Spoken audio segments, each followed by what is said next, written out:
यदा मृधे कौरवसृञ्जयायां वीरेष्वते वीरगतिं गतेषु वृकोदरा विद्यगदा विमर्शा भग्नोरुदण्डे धृतराष्ट्रपुत्रे।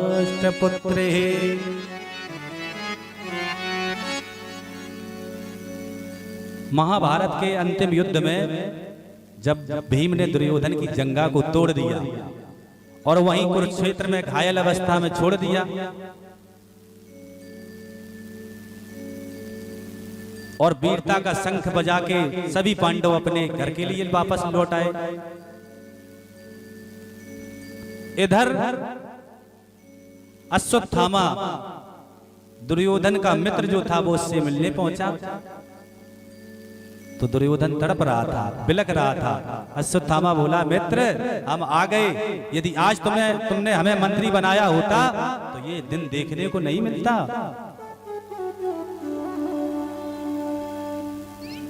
बोले, दुर्योधन कहने लगा, मित्र अब जो हुआ सो होने दो, हमें तो सबसे बड़ा कष्ट ये है कि हम 100 भाई थे, एक भी नहीं बचा, और हमारे जो शत्रु 5 भाई थे उसमें एक भी नहीं मरा। मरते समय यदि तुम किसी एक को भी मार दोगे तो कम से कम मरते समय हम चैन में जी नहीं पाए तो चैन से मर तो सकेंगे। दुष्ट व्यक्ति जो होता है मरते मरते नहीं सुधरता है, सोचता है कि एक और मर जाए।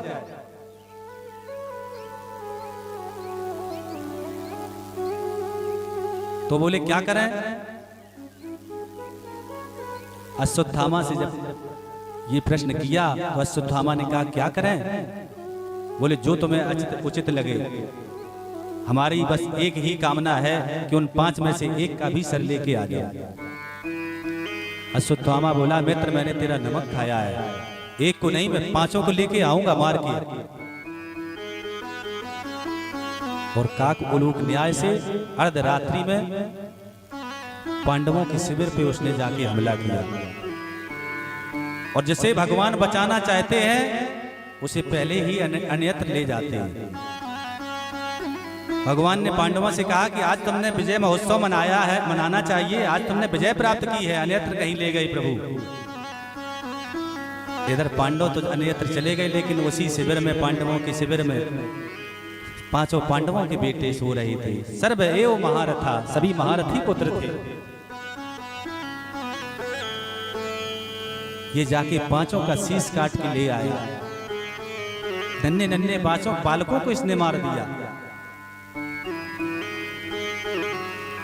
और जैसे ही दुर्योधन के पास लेके आया, दुर्योधन को कटे हुए सिर दिखाए इसने। दुर्योधन तो रोने लगा, अरे अब आगे तूने मेरे कुल में पानी देने वाला भी नहीं छोड़ा। अरे ये पांडव नहीं, पांडव पुत्र है, इन बच्चों ने हमारा क्या बिगाड़ा था? हमारा बैर तो पांडवों से था। बिलखते हुए दुर्योधन तो चल बसा, लेकिन अश्वत्थामा ने सोचा कि अब हमें पांडव छोड़ने वाले नहीं हैं।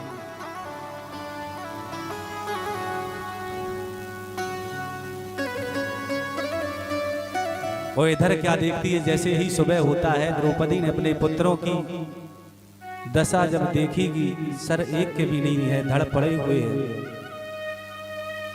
माता द्रौपदी फूट फूट कर रोने लगी, चीत्कार करके रोने लगी।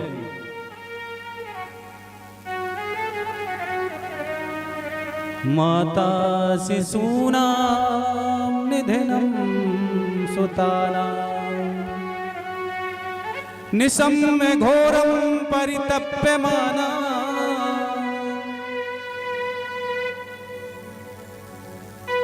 करुण क्रंदन करती हुई द्रौपदी को जब अर्जुन ने देखा, अर्जुन कहने लगे, देवी द्रौपदी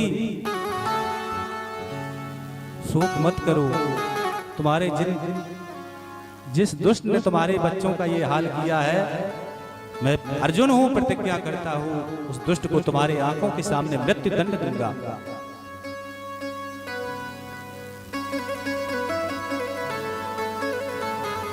और प्रभु सारथी बनके रथ हाँकने लगे, अर्जुन सवार हो गए। अश्वत्थामा भागता जा रहा था, रथ को तेज से दौड़ाया और उसको पकड़ लिया, रस्सियों से जकड़ लिया। प्रभु ने कहा यहीं इसको खत्म कर दो। अर्जुन बोले हमने देवी द्रौपदी के सामने प्रतिज्ञा की है, उसके सामने ही इसका वध करूंगा। और जैसे ही अश्वत्थामा को देवी द्रौपदी के पास सामने पटक दिया आके, रस्सियों में जकड़ा हुआ है, तो बहुत शर्मिंदा है, लज्जित है।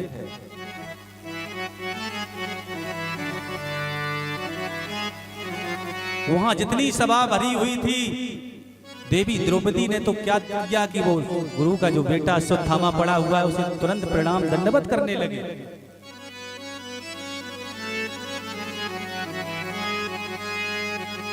जितनी समाज वहां बैठी हुई थी कि क्या तुम उल्टी गंगा बहा रही हो, कहती है मुच्यताम मुच्यताम ऐसा ब्राह्मणा नितराम गुरु। हे स्वामी मुच्यताम, हे स्वामी इसे छोड़ दो, क्योंकि ब्राह्मण जन्मजात से ही गुरु होता है। और मैं उसकी रस्सियां खोलने लगी द्रौपदी। बताओ, जिस मां के 5-5 लाल उसके सामने पड़े हो मृत, कोई ऐसी मां होगी कि हत्यारा सामने भी हो उसे दंडवत प्रणाम करेगी? लेकिन धन्य है देवी द्रौपदी, वो कहती है ये हत्यारा बाद में है, सबसे पहले तो ये ब्राह्मण है और फिर गुरुपुत्र भी है। गुरुपुत्र जो होता है गुरु के ही समान होता है। आज हमारे गुरुजी तो नहीं है दुनिया में, लेकिन इसके रूप में ही तो है। मैं जानती हूं पुत्र का शोक क्या होता। हमारे 5-5 लाल मृतक पड़े हुए हैं,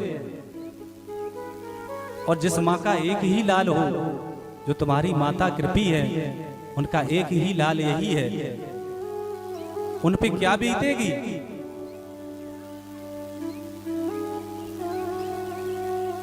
अपनी गुरु माता को मैं क्या मुंह दिखाऊंगी? ऐसे धर्म प्रिय वचन सुन के युधिष्ठिर धर्मराज जी बोले, अर्जुन छोड़ दो, देवी द्रौपदी सही कह रही है।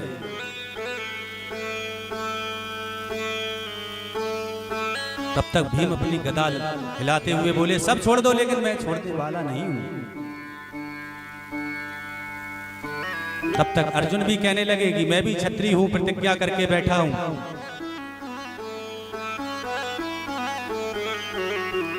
अब कोई निर्णय नहीं ले पा रहा, और इधर प्रभु खड़े खड़े मंद मंद मुस्कुरा रहे हैं।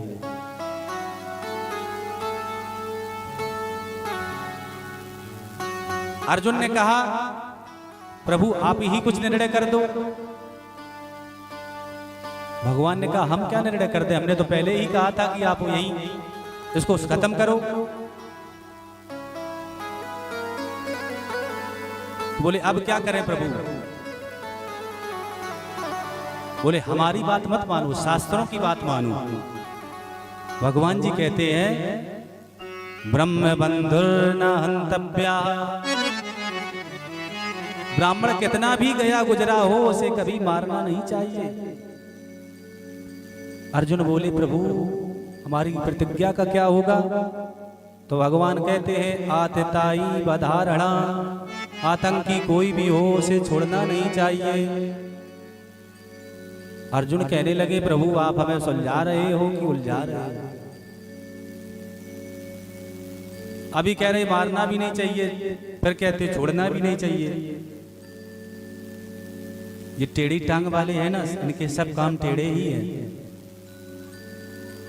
राम जी को आपने कभी टेढ़ा देखा? जहां भी खड़े हैं, तस्वीर में भी प्रतिमा में भी खड़े तो सीधे खड़े हैं, और ये जहां भी बैठे हैं तब भी टेढ़े बैठे, खड़े हैं तो टेढ़े खड़े हैं। कमर भी टेढ़ी, चितवन भी टेढ़ी, मुकुट भी टेढ़ा, लकुट भी टेढ़ी, चरण भी टेढ़े, नीचे से ऊपर तक जलेबी जैसी टेढ़ी टेढ़ी, और बोलने में भी टेढ़ी बात कर रहे हैं। राम जी सीधी सीधी बात करते हैं, ये बोलने में भी।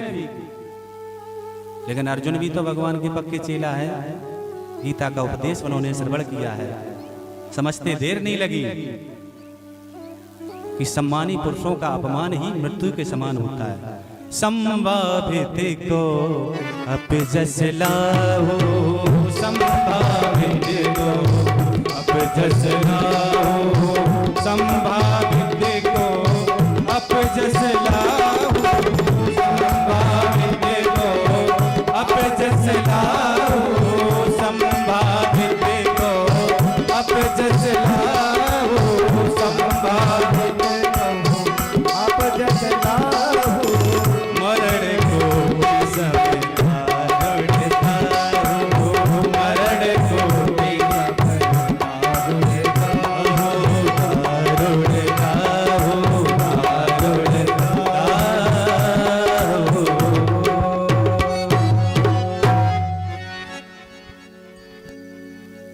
सम्मानी पुरुषों का अपमान ही मरण के समान होता है।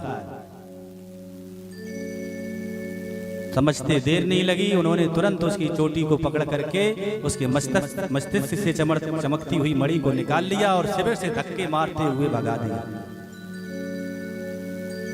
बपणम द्रवणादानम स्थाना निर्यापणम तथा ऐसे ही ब्रह्म बंधूनाम बधो नान्योस्ति दैहिका। ब्राह्मण का अपमान ही ऐसे ही ब्रह्म बंधु नाम बद के समान होता है। अश्वत्थामा वहां से चला गया, इतना क्रोधित हो गया कि अब इनके वंश में हम पानी देने वाला भी नहीं छोड़ेंगे। वैसे तो कोई रहा नहीं है, लेकिन याद किया